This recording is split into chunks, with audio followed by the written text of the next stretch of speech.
Sim, esse problema eu acho muito legal porque nos obriga a pensar coisas importantes que a gente já sabe, mas é organizar o pensamento. Não tem nada de surpreendente no que vai acontecer aqui, mas de cara, as informações qualitativas importantes, qualitativas e quantitativas importantes que a gente vai lançar a mão para desenhar, esboçar esse gráfico para uma substância pura qualquer. E se você tiver dificuldade de pensar uma substância pura qualquer, sugiro pense na água. Nós sabemos que a água pode se apresentar em 3 estados distintos, né? Como sólido, como líquido e como gás.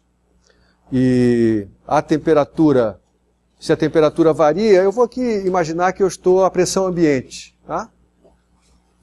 Então tem uma hipótese que eu estou fazendo. Tá, eu posso fazer isso para outra pressão, mas o que interessa é apenas o aspecto qualitativo do gráfico. Então vamos tomar a pressão ambiente. Na pressão ambiente nós sabemos que a temperaturas muito baixas, a água é sólida, a temperaturas medianas ela é líquida, a temperaturas altas ela é um gás. Tá certo? Então eu vou dividir esse gráfico aqui em 3 pedaços. Pedaço relativo ao sólido, temperatura baixa, temperatura intermediária líquido, temperatura alta gás. Muito bem. Quando a temperatura vai a zero, o que nós sabemos sobre a entropia? A entropia vai a zero. Então, terceira lei, esse gráfico tem que começar na origem, não é? Para a gente determinar quanto vale a entropia, o que a gente faz, na verdade, é sempre uma integral desde zero até t de C, capacidade térmica, dt sobre t, não é isso? Eu vou tomar aqui a pressão constante.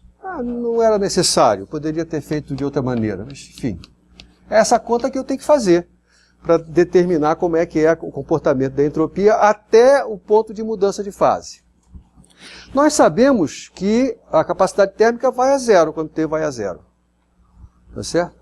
Aliás, ela vai a zero mais rápido do que T, porque ela já é zero antes de T chegar a zero. Então, nesse começo aqui, a entropia deve crescer lentamente no início. Ela deve ter uma tangente horizontal. Então, ela deve começar crescendo assim, ó. Algo assim.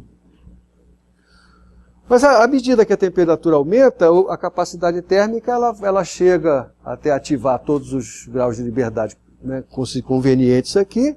A temperatura continua aumentando, isso aqui fica fixo, isso aqui vai aumentando, então ela deve chegar a um pico e aí inverter a concavidade, assim, até chegar num ponto de mudança de fase, que a pressão ambiente equivale a 0 Celsius, 273 Kelvin. Muito bem, na mudança de fase, o que vai acontecer com a entropia?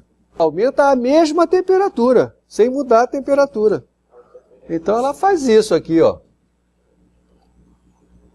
Mas você tem razão, a variação de entropia na passagem líquido-vapor é maior do que na passagem sólido-líquido. Atendendo então ao Caio, a gente vai fazer assim. Daqui para frente, nós estamos então na presença da água líquida. Nós sabemos que o calor específico da água líquida ele varia muito pouco com a temperatura. 1 caloria por grau Celsius varia pouquíssimo ao longo do intervalo entre 0 Celsius e 100 Celsius, entre 273 e 373. Então nessa integral aqui, esse numerador aqui é fixo, e isso aqui é que está aumentando. Então isso quer dizer que ds dt, tá, né? O que está escrito aqui é que ds dt é Cp sobre T, não é isso? Então a derivada vai diminuir. É positiva, mas vai diminuir. Então ela vai fazendo uma coisa assim, né? Mas por outro lado nós sabemos também que a capacidade, que o calor específico do gelo é meio caloria por grama, é menor, né? Então essa derivada tem que ser maior. Então o gráfico não está muito bonitinho, né? Aqui tem que começar com uma derivada que é maior do que essa. Mas vai diminuindo, porque o Cp continua fixo, mas o T vai aumentando. Algo assim. Até chegar na mudança de fase líquido-vapor. Outra vez nós vamos ter um pedaço parecido com esse. A entropia aumenta sem que a temperatura mude, né?